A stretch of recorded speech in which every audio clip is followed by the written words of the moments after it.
You see, they called me last week and they're like, hey, I need this countertop, and that countertop by Friday. And they told me that on Wednesday, right? And I was like, yeah, right, can't do that. Well, anyways, they want it tomorrow now, so we gotta sand this. You see the CNC marks? And we're gonna use this sander. So we'll go over here, because I always keep the breakers off, because 70 amps for the sander, 60 amps for the dust collection. Go over here, make sure everything's working. Lights on, cool. Is it moving forward? Nope. Guess what? You gotta turn the compressor on first, which that means I also gotta plug it in. Okay, check out how loud this compressor is.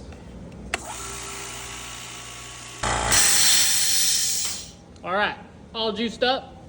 Now we'll turn this thing. Now that we got that on, we're gonna turn our dust collection system on. There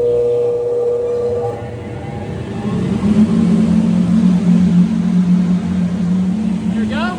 A really cool feature about this sander is right here. This means I don't need a caliper. So I put a piece of wood here, and then I raise the bed like this, and as soon as that piece of wood presses this all the way in and it clicks, like, it stops. So that's where I get to sand the wood.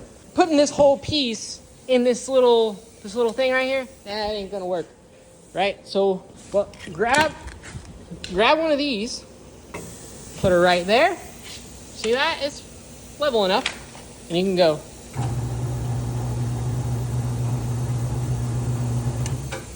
See that? And I'm still holding the button. So I let go of the button, and I can pull this guy out. Now, I actually also give it a whole turn down, because I don't trust that. No, sir. But that's a good starting point, you know what I mean? Because I can always pass it again. So I'm going to start the dust collection system, which is that bad boy up there, and get to work.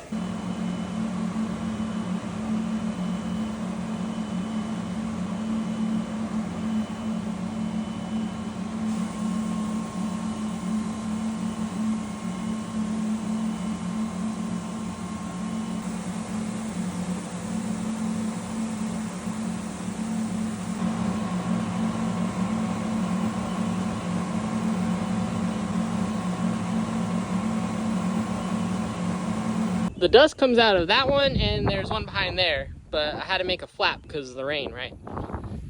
And after sanding 3 tables, you really don't see much. If you're wondering about sandpaper usage, this here is 150 grit, or I'm sorry, 100 grit, and that came with the machine, and I got 2 white oak tops done, and a couple of eucalyptus tops done. And also like a sample board. I can't remember what else, but I think I got something else done in it. But man, does it come out perfect.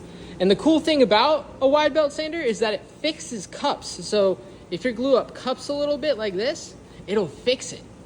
Takes more passes, but it still works. But man, it does a perfect job. I used that 100 grit on the first table, which was this one, and it took 3 passes per side. And that was an old belt. And it doesn't feel awesome, you know what I mean? Like, I probably overused that belt. So I switched it to 150 grit, a new boy, and man, still just 3 passes. It was really 2, but I did a 3rd just in case. And it just came out perfect and super smooth. Right here, I did a whole day's worth of sanding in an hour. That's top and bottom of these. Now, this is the bottom of the top. The top is much cleaner, but this whole 13-foot bad boy is going to go through that sander too. What up? So this is what we got for work. 1, 2, 3, 4. We're going to do all those tomorrow morning, bright and early, because we got to turn those in by 10 a.m. So, got myself a new sprayer. Mini Mite 5 Platinum. 9.5 pressure or whatever. Supposed to be awesome for clean armor, because those are getting clean armor. However, that guy wants polyurethane. Ew. Maybe I'm gonna do clean armor anyways. I don't know. Stay tuned. Smoke up, gas in the blend. Free up the guys, then look out the ends. Jump in the ride, then burn out the rims. Don't stop, don't touch the way that I'm in. Dude in the block, could you back for events? Skin get close, could you button on them with a dicks on 10? Back to the back, that's on